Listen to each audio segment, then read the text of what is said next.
Today's comic is Harley Quinn and Poison Ivy. This is the first trade paperback.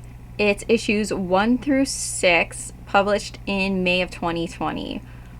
This was so good, and I would highly recommend it.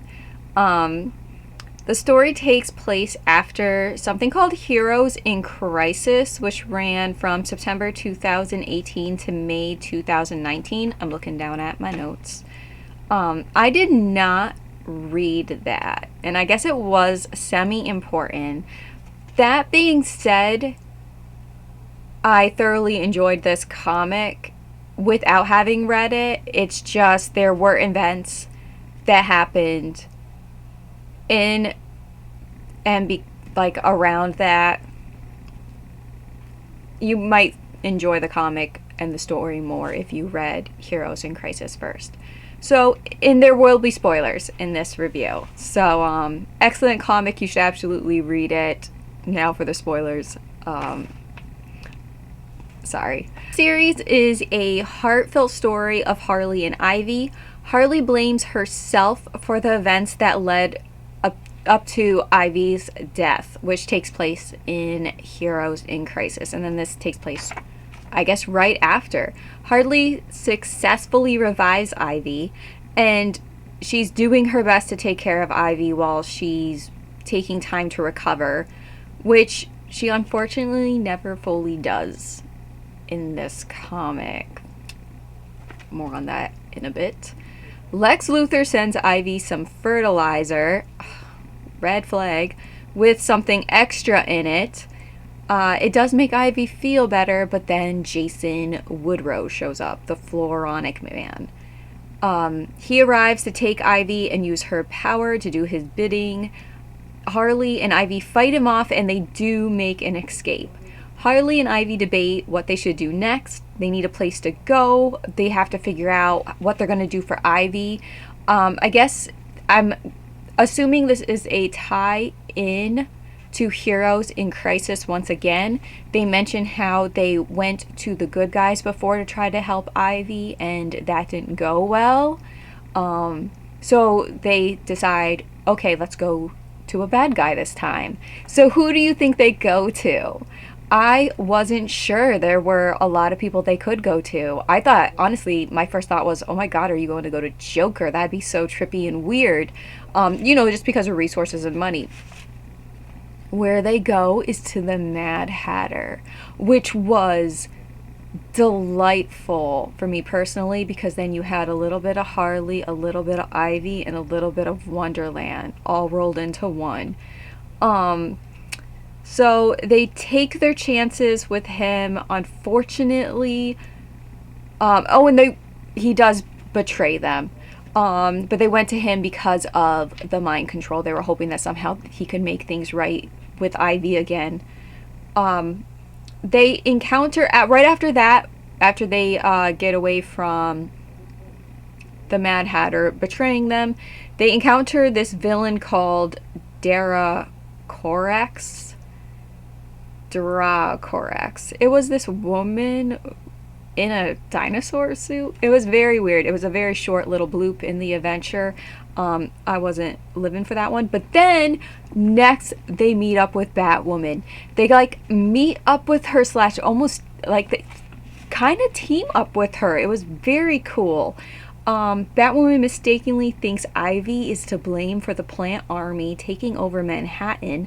Harley and Ivy explain that it's actually the Floronic Man in control of the plant army, and that they are there to help stop him. While fighting the Floronic Man's plant army, they find this huge rose pod, and inside the rose pod is Ivy.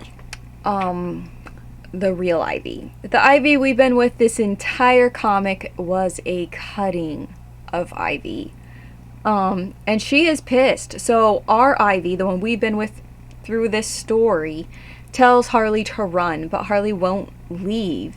The real Ivy comes out, and she's pissed. She still blames Harley for her dying, whatever happened during the Heroes in Crisis. She's mad that Harley never noticed Ivy was just a cutting of her and not the real her. The cutting of Ivy, the one we've been with, she loves Harley, but the real one doesn't remember how much she loves Harley. Ivy can't leave the real Ivy. The cutting of Ivy doesn't want to leave the real Ivy because she knows that she's not whole yet, and she wants to help her become whole, and she wants to help her remember that she loves Harley and that it wasn't Harley's fault and everything. So like there's this scene where they almost merge together, and it's so sad because it's like Harley telling a basically like two people go into a bar kind of joke as you see the two Ivies merge together, and she buys her some time so Harley can escape. It's so touching. This comic went beyond my expectations. I was expecting Harley to be crazy, dramatic, all over the top with everything, and Poison Ivy being like her anchor, being the like sane person in the situation. But this really went in depth about the relationship, and the relationship was very real. It showed Harley being so concerned and genuinely worried about Ivy and what was going to happen to her, and if she was going to die again, I guess. It was really an emotional journey, and you really see how much they actually loved each other. And in the end, the ending scene was so fucking touching because the cutting of Ivy, even though it was only a cutting, she gave enough time that Harley was able to get away. There's the scene where the two Ivies are, I guess, merging together, and this is what's happening where Harley's able to escape because they're getting time for them to escape. So the joke is two redheads walk into a bar. The bartender asks if they're twins because they look exactly alike. "Why, yes, we sure are. Good eye," one of the twins tells him. You must be the good twin," the bartender jokes on account of her being so friendly. And then the other twin pulls out a gun and shoots the bartender.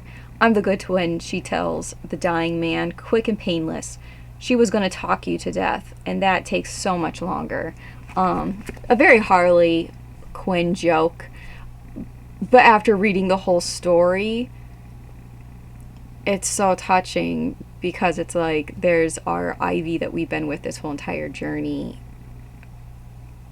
basically being absorbed. And she's getting away. And then the last scene is Harley remembering being in the car with Poison Ivy, and Poison Ivy's not there anymore, and says, "One thing I do know, who the real hero of the story was, and she's exactly the kind of hero I want to be." Oh my god. It makes me tear up just thinking about it.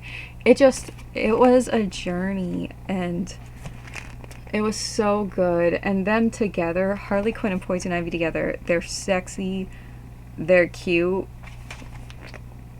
It's just like such a good power couple. I would highly recommend this comic. I want to read more of it. It was just terrific.